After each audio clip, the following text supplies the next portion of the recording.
the author. Master of ceremony, I thank you, but you shouldn't have gone all that long way that you have gone. You have said that as you more or less concluded that I was almost as radical as Sule Lamido, or Sule Lamido was almost as radical as myself. You will have said it all. And thank you very much. Sule, I don't know why you have to bring me here again. I thought after I've written the foreword to the magnificent work and book that you have written, you will have excused me from any of the ordeal. But being who you are, insistent, persistent,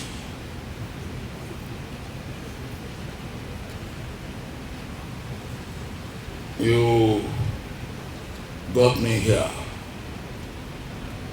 even though I had to cut short my event abroad, looking into the issue of DRC, Democratic Republic of the Congo.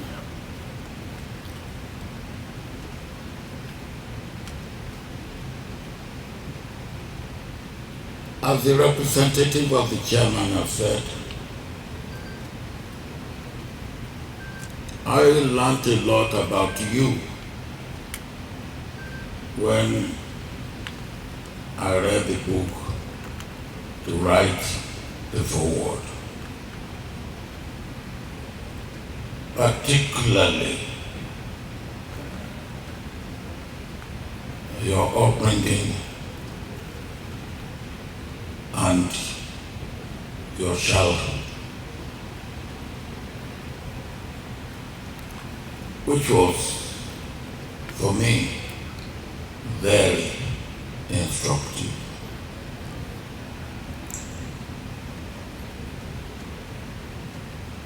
But I didn't know you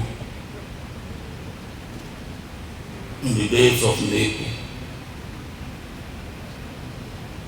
and the successor party to NAPO.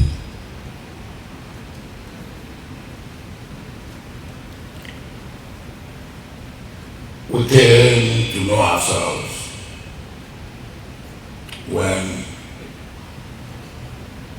we came to be in government together.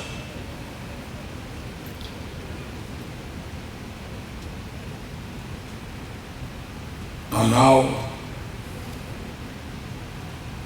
did our path cross.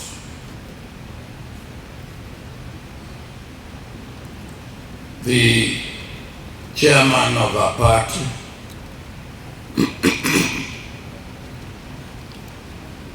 rightly, I believe, has an idea of who the vice president should be.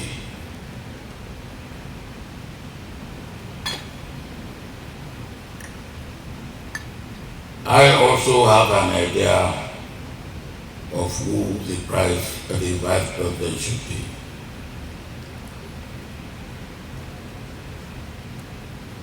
We try to reconcile our ideas,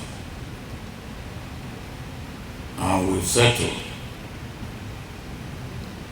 And when we settled,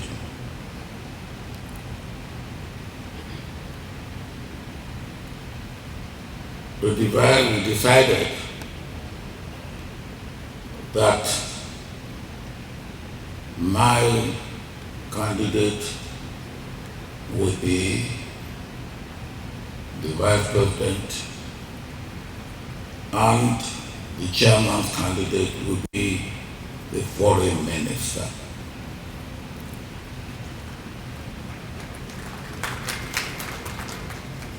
I don't know what you are clapping for. But I think the truth. But then the chairman's candidate, who will agree to be the foreign minister, declined. And then the choice of Sule Lamido as foreign minister became my responsibility, because I saw him as the closest, or one of the closest person to the person who was declined to be the foreign minister. And Sule himself said to me, because when he met, after he had become foreign minister, I will come back to that, I met the British foreign ministers, I think they call them, Honorable Cook. Honorable Cook asked Sule, before your president made you foreign minister, how long has he known you? And Sule is usual conduct. Well, that I don't know. Well, if he has known me, I haven't known him. And Honorable Cook said, he made you foreign minister without knowing you. Either is a or a very clever Lamido to choose which one I was.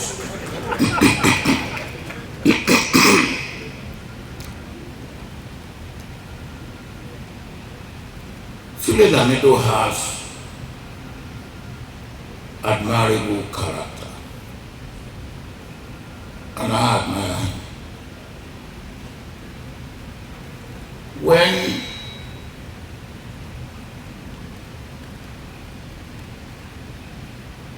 I appointed the ministers, because I did not want a situation where a minister would do something wrong and I would want to say, look, Mr. Minister, thank you, you can go. And there would be problem. I said all my ministers should give me undated letters of resignation. Sule Lamido came to me and said, you appointed me, and I did not ask you to appoint me.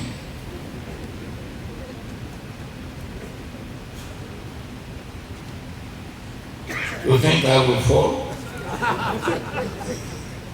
You appointed me, and I didn't ask you to appoint me. That any day you find me unworthy of the assignment you have given me, give me 5 minutes, I will give you my letter of resignation. But please excuse me from giving you undated letter of resignation. I acceded to his request, and of course he didn't have to give me a letter of resignation, and I had no cause to ask him to give a letter of resignation. But I want to emphasize the difficulty or the difficult situation that we were. To remember, Nigeria had become a pariah state. So we had a lot to do both inside and outside. Of course, the inside had to be good for us to be able to have the right impact outside. But Sule Lamido was the agent of the outside. And anytime he went out, I wanted to know what the reaction was, what impact we were making, how we were changing or not changing the impression of the outsiders about Nigeria.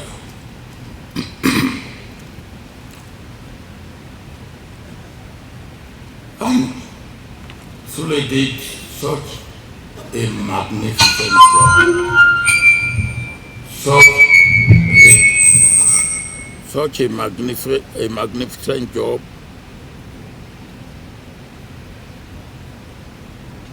Can we change that? Thank you. Such a magnificent job that within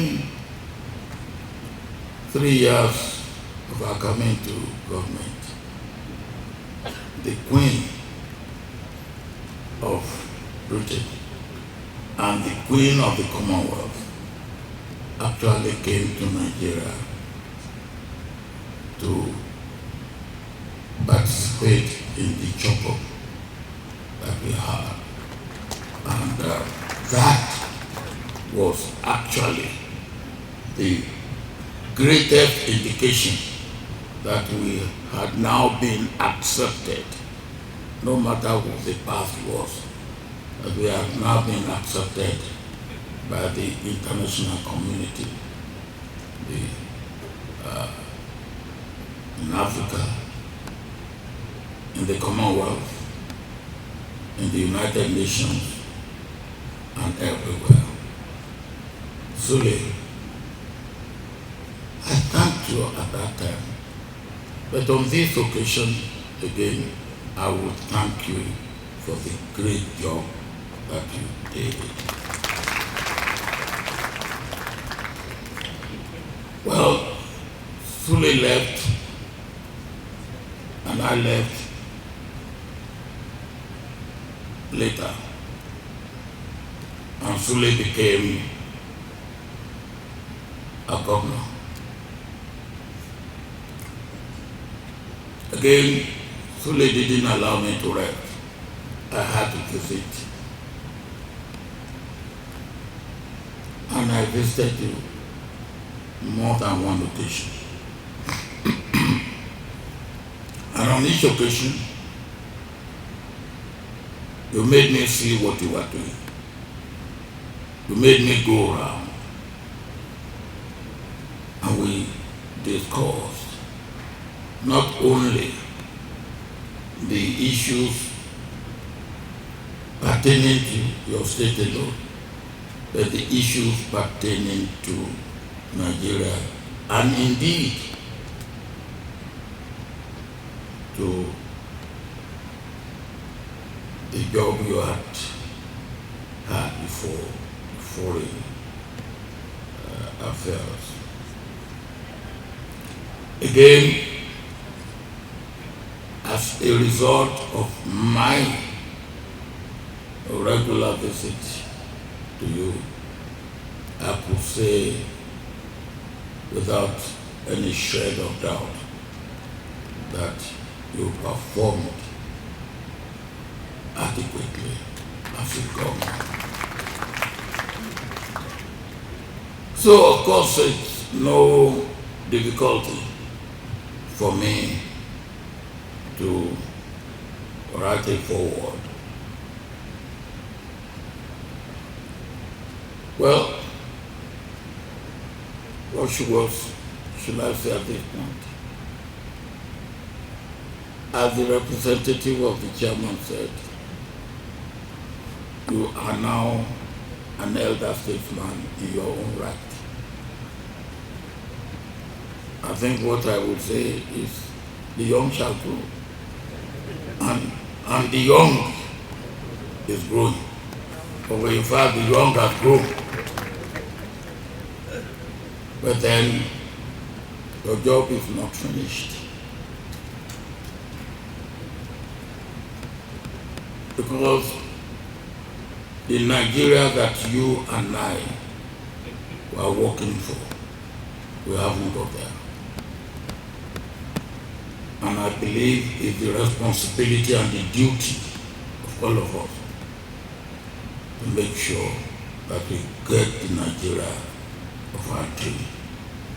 That lies the continuation of your work and the continuation of all the elders and all the former colleagues that are here. Our job is not finished until it is finished. Thank you.